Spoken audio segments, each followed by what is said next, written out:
Welcome to my channel. তোমরা কেমন আছো? হ্যাঁ, আবার আমি চলে এসেছি অজন্তা মিত্র কবিতার পাঠশালা হতে, তোমাদেরই খোঁজে, তোমাদেরই ভাবনায়। নিশ্চয়ই ভালো আছো, আমিও ভালো আছি।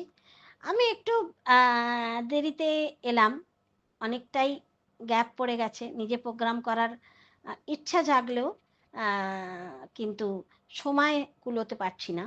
হ্যাঁ, আর আমার জানো তো, যে আমার লেখা যারা যারা পড়তে ভালোবাসে, আবৃত্তি করতে ভালোবাসে, তারা অবশ্যই আমাকে চেয়ে নেয় যে দিদি একটা লিখবে।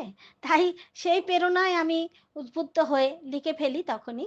হ্যাঁ, ভীষণই ভীষণই তারা আমার কাছের ভালোবাসার মানুষ। খুবই তারা আমায় ভালোবাসে। আর এবারে বলি, তোমাদের, তোমরা নিশ্চয়ই ভালো আছো। আর যা গরম পড়েছে, একটু সাবধানে থেকো।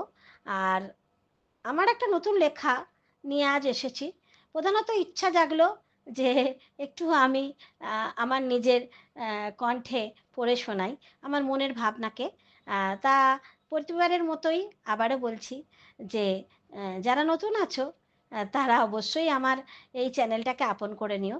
আর যারা পুরনো আছো তারা তো অবশ্যই আছো, দেখি খুব মন পড়ে থাকে তোমাদের দিকে।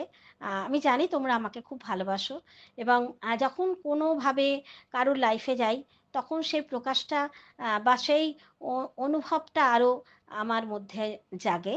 হ্যাঁ, এটা তাতে আমি খুব মানে ভাগ্যবতী বলতে গেলে, যে আমার খুব সৌভাগ্য যে তোমাদের ভালোবাসায় আমি সম্পূর্ণ।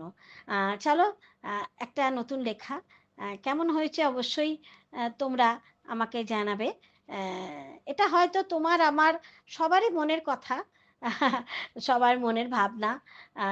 তা আমাদের একটা সুযোগ আছে যারা আমরা লিখি, এই কবিতার মাধ্যমে কিছুটা আমরা প্রকাশে আসতে পারি। চলো শোনো। খুঁজবে, কিন্তু পাবে না কোনোখানে, পাবে না আর সেভাবে, যেমনি তেমনি করে যেখানে সেখানে অচেনাই। আমি আড়ালেই থাকি, নিভৃতে নীরবে, নিজেকে ভীষণভাবে চিনি তো, আর চিনি বলেই তোমাকে জড়াইনি সেভাবে।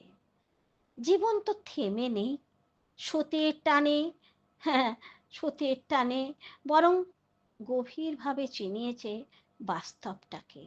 হ্যাঁ হ্যাঁ, কোনো সময় হয়তো আবেগী মন কড়িকাঠে মাথা দিয়েও উঠে গেছে, লিখেছে সেই সেই তার ইতিহাস, সামলে নিতে পেরেছে চোখে মুখে সেই পরিস্থিতির ভাবটাকেও আড়াল করতেও পেরেছে। কিন্তু চুরমার হওয়াটাকে রিপেয়ারিং করতেও শিখে নিয়েছে তখনই। চারপাশের উপহাস্যের ব্যক্তি হতেই দেয়নি।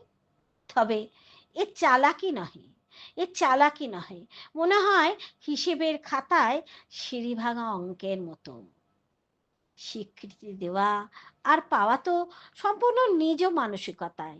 তবুও যেটুকু পাই, যেটুকু পাই কৃতজ্ঞতার পাহাড় বানাই। এক মানসিক শান্তি বলতেই পারো। আলগা দিইনি, আলগা দিইনি কোনোভাবে, জোরও করিনি।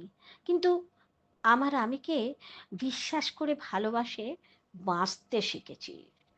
কত শত অনুভূতির স্পর্শে কখনো বুক ভেসে গেছে, কখনো তখনই, হ্যাঁ তখনই প্রত্যাশাগুলোকে মুছে ফেলেছি। আর ভুল, ভুল তো মানুষ মাত্রই হয়। হ্যাঁ, তাই বোঝা মাত্রই শুধরে নিয়েছি, কিন্তু শুধরাবার দায় নিইনি কখনো। সেই সিঁড়িভাঙা অঙ্ক ভুল প্রমাণিতর মতোই খবর মুখে মুখে রটে, রটেওছে। মরীচিকার পেছনে ছোটে পলিউশন চক্করে ছক্কা মারার প্রবল প্রচেষ্টা, সবাই সবার দিকে আঙুল তোলে। এমনকি এক মুঠো অন্নের সন্ধানে যারা, বা ছেঁড়া এক টুকরো রুটির সন্ধানে তারাও। কি আশ্চর্য না, কি আশ্চর্য! না না, আমি অমানবিক নই। হে আমার জীবন দিয়ে চেনা জানা খুব খুব কাছের, খুব খুব কাছের আমি যে এখন জানি বা আমি শিখেছি, আমি খুব জানি যে কর্মগৃহে অন্ধ সেজে স্বর্গগৃহে ঠাঁই মেলা সে এক মূর্খামি বই তো কিছু নয়।